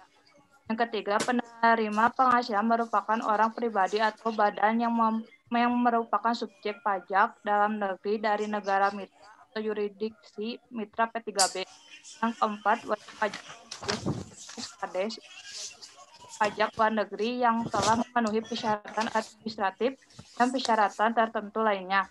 Yang kelima, terjadi penyalahgunaan P3B. Dan yang keenam, penerima penghasilan merupakan beneficial dalam hal dipersyaratkan dalam P3B. Lanjut, Pak. Gina. Ya, Pak. Apa bedanya unilateral sama bilateral? Kalau unilateral itu beberapa negara, kalau bilateral cuma 2 negara, Pak. Contoh unilateral itu apa? Penghindaran pajak berganda unilateral. Contohnya apa? Gina. Sebentar, Pak.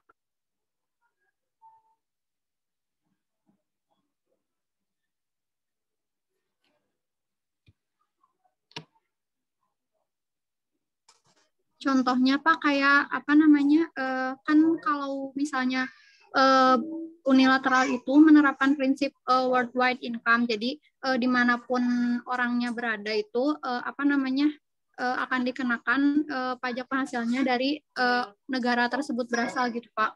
Misalnya dari Indonesia, jadi walaupun dia ada di Malaysia atau dimanapun yang yang berhak memajakinya itu Indonesia Pak. Coba Hasni, contoh unilateral, penghindaran pajak unilateral. Ada Hasni? Hasni nggak masuk Pak, katanya udah izin ke Bapak. Iya, sakit ya? Iya Pak. Nita, apa contoh unilateral? Sebentar Pak.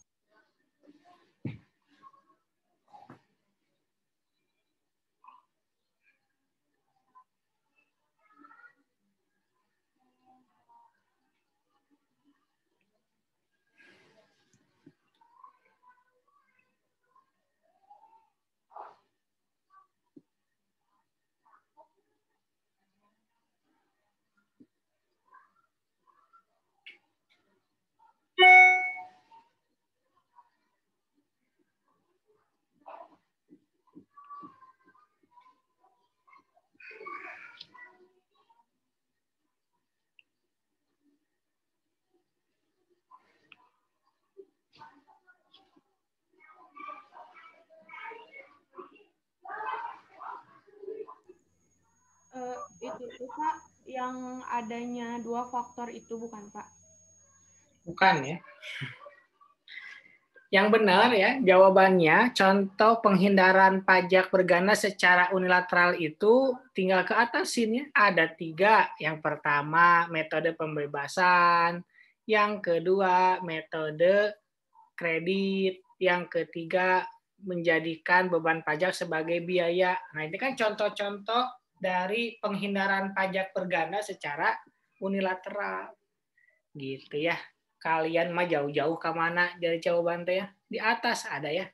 Kita serahkan pada yang di atas ya. Nah, terus apa contoh dari pajak berganda secara bilateral? Contohnya itu seperti P3B Indonesia Malaysia, P3B Indonesia Singapura, P3B Indonesia Zimbabwe. Nah, sekarang gimana penerapan dari penghindaran pajak berganda? Nah, untuk penerapannya ya, kan kita kenal tuh yang namanya Undang-Undang Indonesia itu kadang suka berbenturan dengan P3B. Maka yang menjadi pemenang pertarungan antara P3B dengan Undang-Undang Pajak adalah P3B. Karena kan P3B sifatnya adalah lex specialis gitu. Nanti akan ditentukan siapa yang merupakan beneficial owner ya. Yang nantinya akan dipajaki oleh negara siapa. Nanti di pertemuan berikutnya ya. Kalau nggak salah kita akan bahas P3B-nya. Gitu. Nanti kita akan belajar cara penerapan P3B-nya. Gitu. Lanjut. Kredit pajak luar negeri menurut Undang-Undang PPH. Adinda. Kredit pajak luar negeri menurut Undang-Undang PPH. Pajak yang dibayar atau terutang di luar negeri atas penghasilan dari luar negeri yang diterima atau diperoleh wajib pajak dalam negeri boleh dikreditkan terhadap pajak yang terutang berdasarkan Undang-Undang PPH dalam tahun pajak yang sama. Namun, jumlah pajak yang dikreditkan tidak boleh melebihi perhitungan pajak yang terutang berdasarkan Undang-Undang PPH. Pengkreditan pajak yang dibayar atau terutang di luar negeri terhadap pajak terutang di Indonesia dikenal sebagai kredit pajak PPh pasal 24. Pengkreditan pajak penghasilan dari luar negeri dilakukan dalam tahun pajak yang digabungkan penghasilan dari luar negeri tersebut dengan penghasilan di Indonesia. Namun, perlu diingat bahwa pajak atas penghasilan yang dibayar atau terutang di luar negeri yang dapat dikreditkan terhadap pajak yang terutang di Indonesia hanyalah pajak yang langsung dikenakan atas penghasilan yang diterima atau diperoleh wajib pajak. Dalam menghitung batas jumlah pajak yang boleh dikreditkan, sumber penghasilan menurut Undang-Undang PPh ditentukan sebagai berikut. A. Penghasilan dari saham dan sekuritas lainnya, serta keuntungan dari pengalihan saham dan sekuritas lainnya adalah negara tempat badan yang menerbitkan saham atau sekuritas tersebut didirikan atau bertempat kedudukan. B. Penghasilan berupa bunga, royalti, dan sewa sehubungan dengan penggunaan harta gerak adalah negara tempat pihak yang membayar atau dibebani bunga, royalti atau sewa tersebut bertempat kedudukan atau berada. C. Penghasilan berupa sewa sehubungan dengan penggunaan harta tak gerak adalah negara tempat harta tersebut terletak. D. Penghasilan berupa imbalan sehubungan dengan jasa, pekerjaan, dan kegiatan adalah negara tempat pihak yang membayar atau dibebani imbalan tersebut bertempat kedudukan atau berada.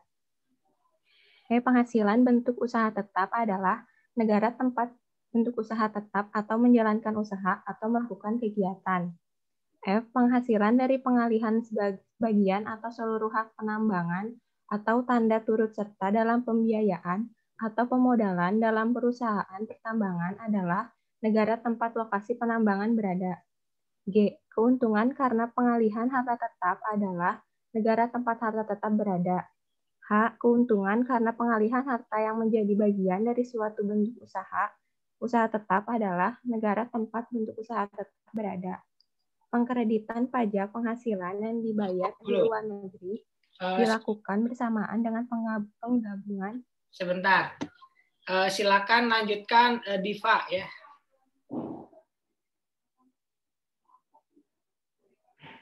Diva ada? Ada Pak. Silakan dari pengkreditan pajak penghasilan. Pengkreditan pajak penghasilan yang dibayar di luar negeri dilakukan bersamaan dengan penggabungan penghasilan dari luar negeri tersebut. Penggabungan penghasilan yang berasal dari luar negeri dilakukan sebagai berikut. Yang pertama, untuk penghasilan dari usaha dilakukan dalam tahun pajak diperolehnya penghasilan tersebut. Kedua, untuk penghasilan lainnya dilakukan dalam tahun pajak diterimanya penghasilan tersebut. Lalu yang terakhir, untuk penghasilan berupa dividen wajib pajak dalam negeri atas penyertaan modal pada badan usaha di luar negeri dengan besarnya penyertaan modal wajib pajak dalam negeri tersebut paling rendah 50% dari jumlah saham yang disetor dilakukan dalam tahun pajak pada saat perolehan dividen tersebut ditetapkan sesuai dengan keputusan Menteri Keuangan. Berdasarkan Undang-Undang PPh, besarnya kredit pajak luar negeri adalah sebesar pajak penghasilan yang dibayar atau terutang di luar negeri, tetapi tidak boleh melebihi perhitungan pajak yang terutang berdasarkan Undang-Undang PPh. Ketentuan ini dimaksudkan untuk memberikan perlakuan pemajakan yang sama antara penghasilan yang diterima atau diperoleh dari luar negeri dan penghasilan yang diterima atau diperoleh di Indonesia.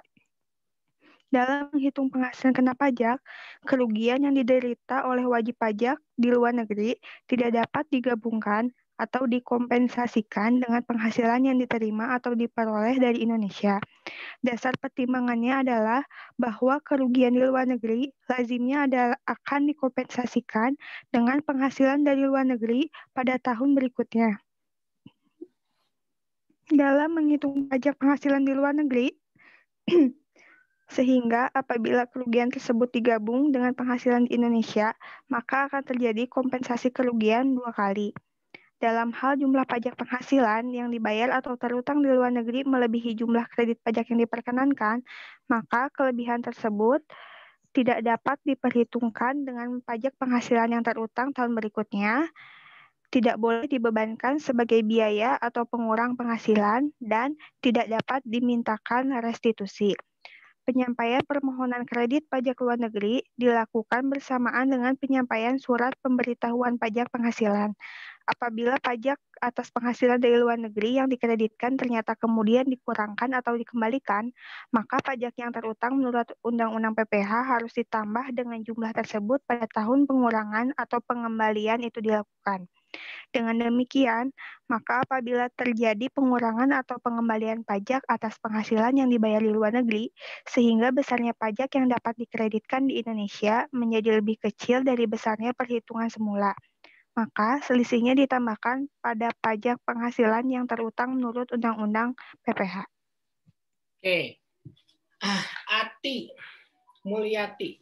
Iya, Bapak. Kalau P3B bertentangan dengan Undang-Undang Pajak, siapa yang didahulukan? P3B. Kenapa P3B?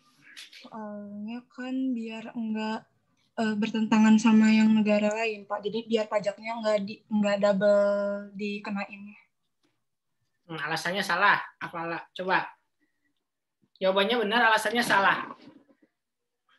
Alasannya apa? Bukan itu. Kenapa P3B yang menang melawan Undang-Undang Pajak?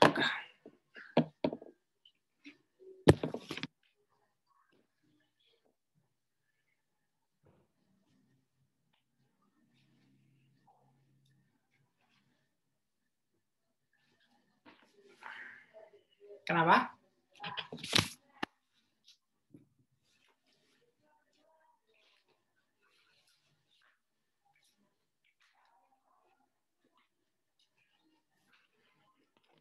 Siapa yang bisa jawab? Tulis di chat ya. Apa jawabannya? Kenapa P3B yang menang lawan Undang-Undang Pajak? Alasannya apa?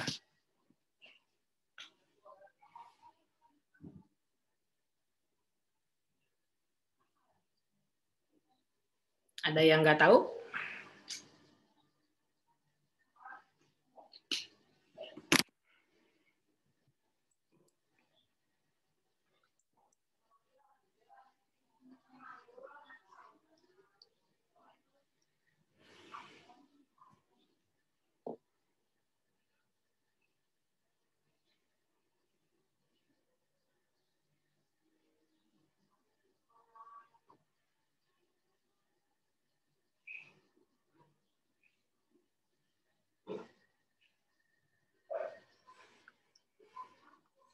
Ya betul ya, Siska.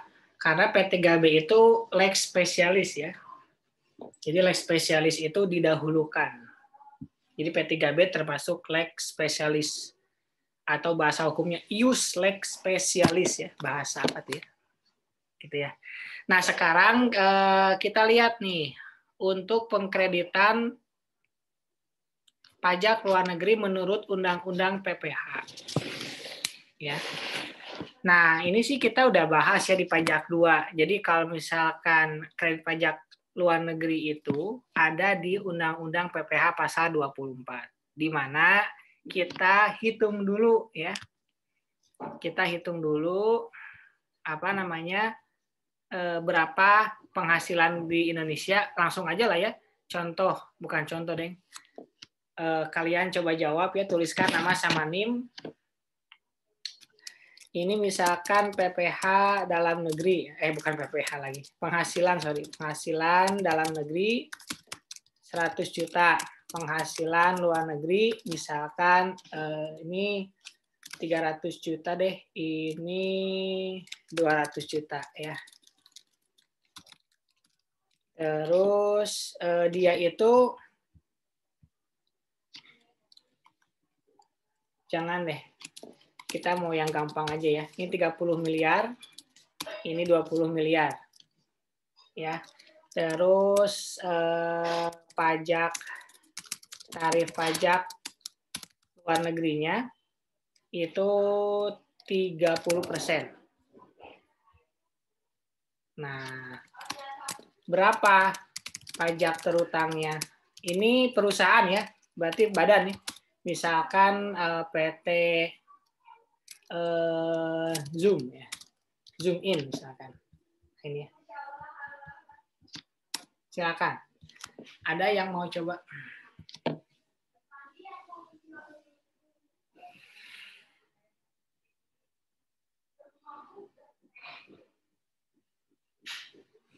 Jadi tarif PPh badannya pakai yang 25% ya.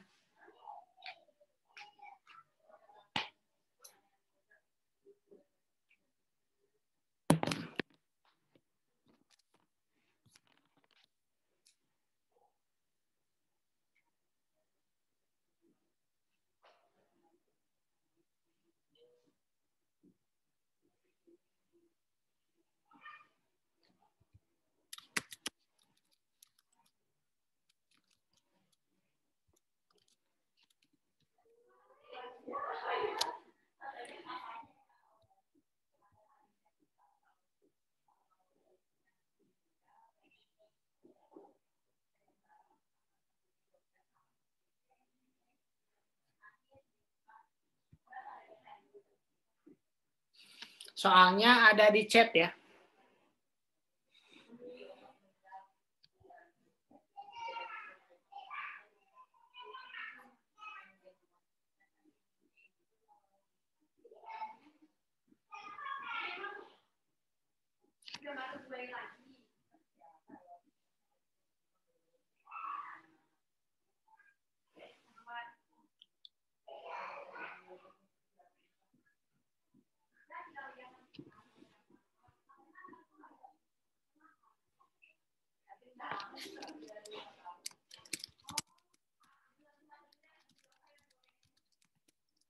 Salah.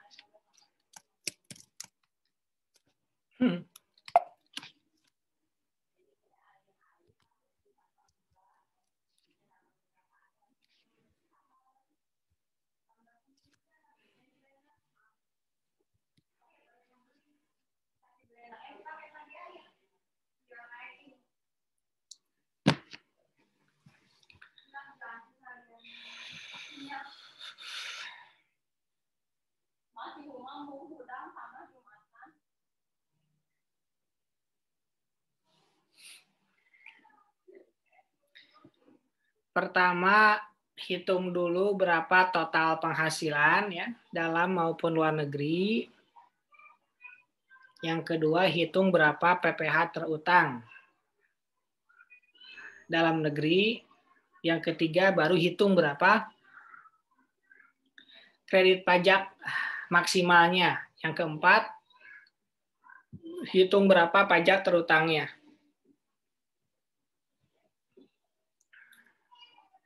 Oh iya, jangan lupa ya, hitung dulu pajak terutang di luar negerinya.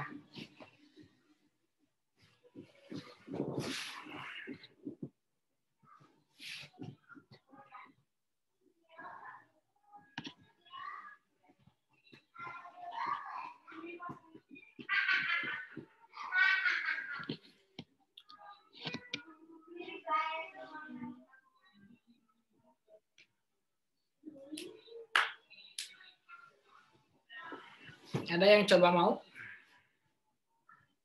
Bapak, izin menjawab. Tulis dulu nama sama NIM-nya. Ya, silakan Yuta. Untuk total pendapatannya atau total penghasilannya itu sebesar 50 miliar. Terus untuk PPh terutangnya itu dari 50 miliar dikali 25% karena tarif PPh-nya jadi 12 miliar 500 juta. Terus untuk PPh maksimumnya itu dari dari pendapatan luar negeri dibagi total penghasilannya dikali PPh terutang atau 20 miliar dibagi 50 miliar dikali 12 miliar 500 juta jadi 500 juta. Bentar, Pak.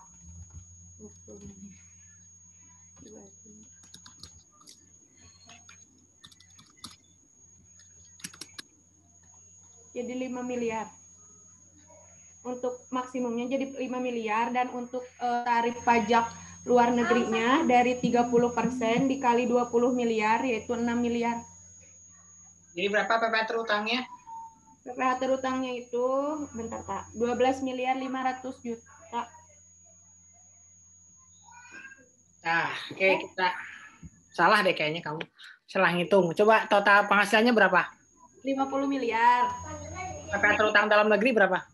PPh terutang dalam negerinya 12.500 juta. Terus kredit pajak luar negerinya maksimalnya berapa? Maksimalnya 20 miliar dibagi 50 miliar. Terus dikali 12 miliar 500 juta kali 12,5 M. Berapa? Bentar, Pak. Kita 12. Bentar. 5 miliar. 5 miliar, Pak. 5 miliar. 5 miliar. Terus PPh terutang luar negeri berapa? 20 miliar kali berapa? 30%. Berapa? 6 miliar. 6 miliar. 6. Ya. 6 miliar. Jadi PPh terutangnya 12,5 miliar dikurangi kredit pajak luar negerinya berapa? 5 miliar kredit pajak luar 5 negeri. miliar. Jadi berapa PPh terutangnya? 7,5. 7 miliar 500 juta. Nah, kenapa yang dipakai itu yang 5 miliar bukan yang 6 miliar? Karena yang lebih kecil, Pak. Ya karena maksimal ya. Maksimalnya kan 5 miliar. Maksimalnya 5 miliar padahal di luar negeri dia bayar 6 miliar. Begitu. Ya. Silakan. Ada yang mau ditanyakan tentang materi kita hari ini?